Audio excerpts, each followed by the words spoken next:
Désirée and Désirée, coming here to brighten your day. Yeah! Welcome to Désirée and Désirée, an open conversation between a mother and a daughter where we drop natural gems on motherhood, Friendship, love, and laughter. I am Désirée. I am a daughter, a doula, a global supply chain management extraordinaire, a yogi, and a friend. And this is my mother. And I am Désirée, a daughter, a mother, a sister, an aunt, a presentation skills facilitator, and a Pandora's box full of surprises. That's right. So last week we talked about who we are, and this week we want to go a little bit deeper and discuss how I came into this world. We are talking about conception. So, if you don't know, to conceive is to literally give birth to an idea or thought. So when you're giving birth, or when you're conceiving a child rather, that is literally giving birth to an idea that manifests itself into a child. It's beautiful.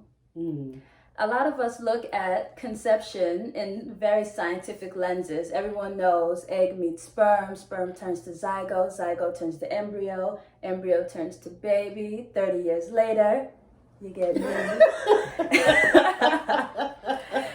But I want to go into what's the backstory. And before we go into my story of conception, my mom told me a ridiculously hilarious story the other day about her idea of conception when she was 15 years old. So please tell the good people, what did you think about conception when you were 15? Okay, so what I did was I asked my mom, how is babies born? And she turned and looked at me and she said, through seeds. Oh, okay. So the next time, right? So the next time someone offered me watermelon, which has a whole bunch of seeds. Exactly. It has a lot of seeds. So I was like, no, thank you. And she said, why not? And I said, well, I don't want to become pregnant. Is that not the most ridiculous thing in the... What is that? So, listen. I was naive. What can I say? And that's why it's important to have open conversation and dialogue with your children. Anywho, I'm glad she learned. Please tell us my conception story that involved no watermelon. Thank you. That's funny. So yes, so I met Desiree's father, and we had a relationship going, and I told him, if we do this, we made a decision, so I said, well, if we do this, we're going to have a child. I'm ovulating, so I know, my body. So I said, and he was, of course, all in. And so we did. I found out later that I was pregnant, when I was in Hawaii. Nice. Mommy treated me your grandma treated me to that trip.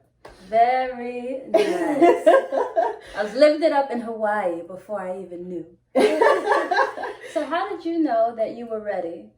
So how did I know I was ready? Well, again, I was ready. I explained to him that I was ovulating and that we're going to have a child if this happens. And I knew right away that I chose actually that day because it was my deceased brother's birthday. And I wanted a memory of him as well. So we did. And that's how I knew to count the days when you will be born. Yeah.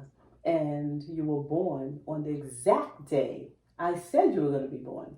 Followed her intuition, it seems. I definitely did. But also, she was 32 years old at that time. That was a little bit, Okay, you're getting way ahead of me because, yes, I was 32. Yes.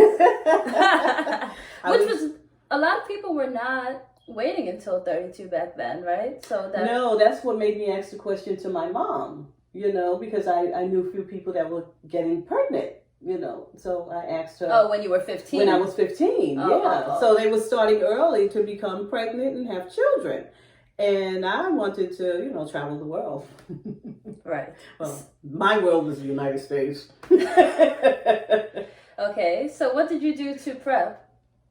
Wow. So I exercised a lot. Mm-hmm. I mentioned that previously. And I ate so good. Lots of vegetables, lots of legumes, not much red or white meat.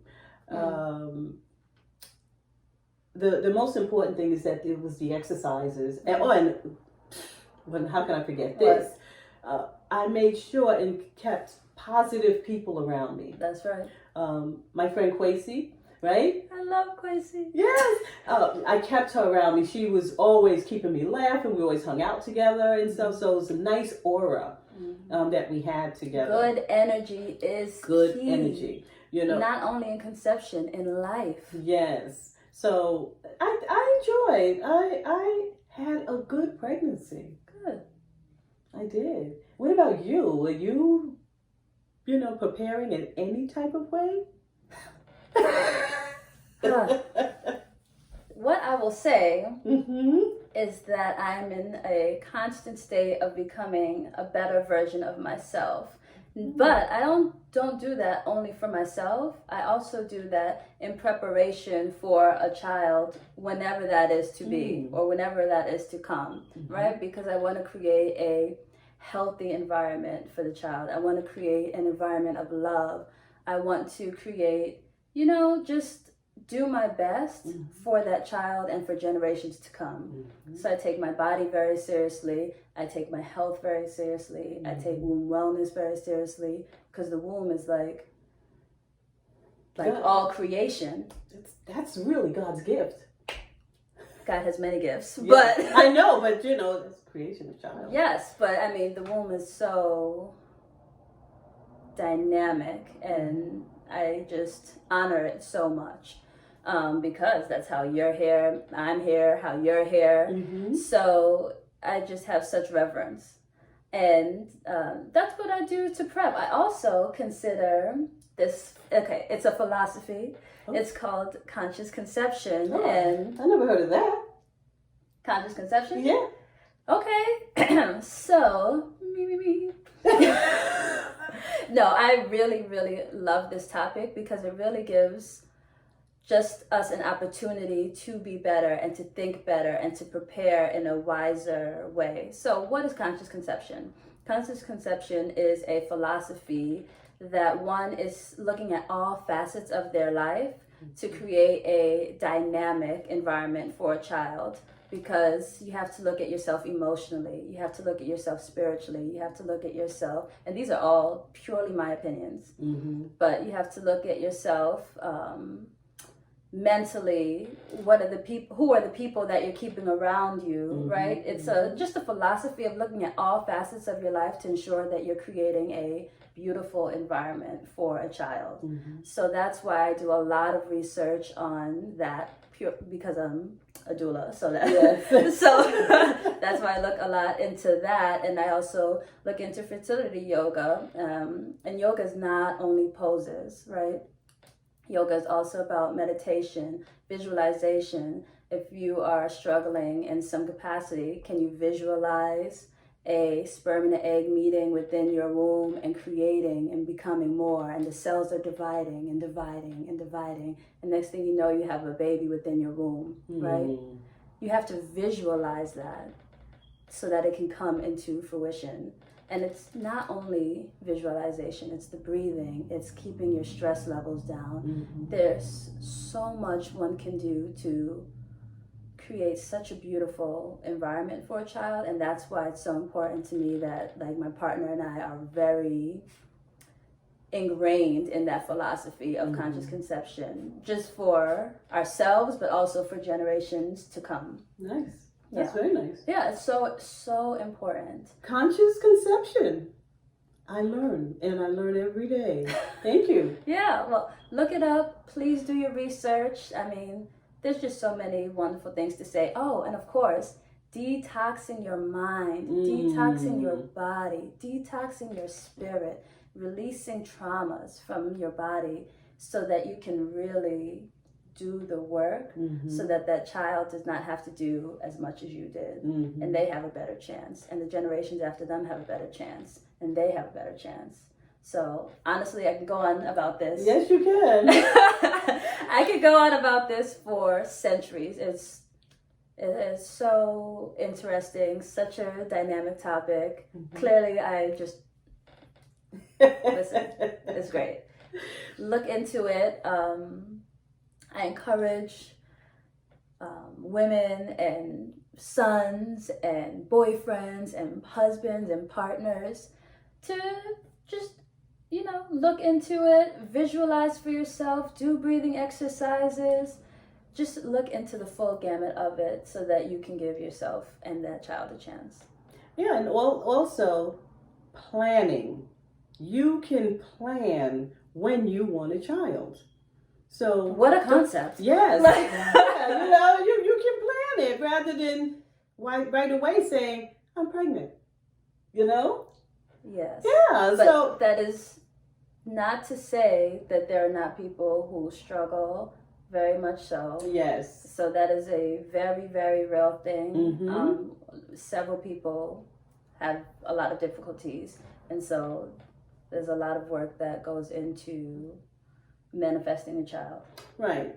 And if you have not been able to plan, then again, you can still have a beautiful child by your surroundings. Keep positivity around you at all times.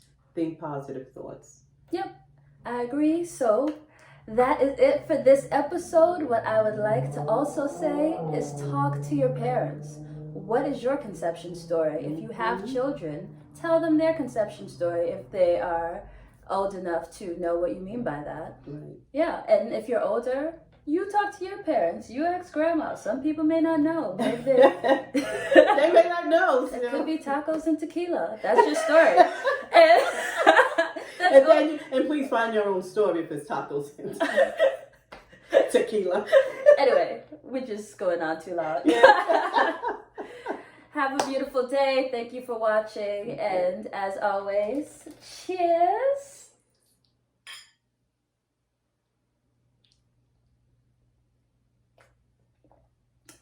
And that's tequila. No. No, it's not. It's coconut water. Have a good one.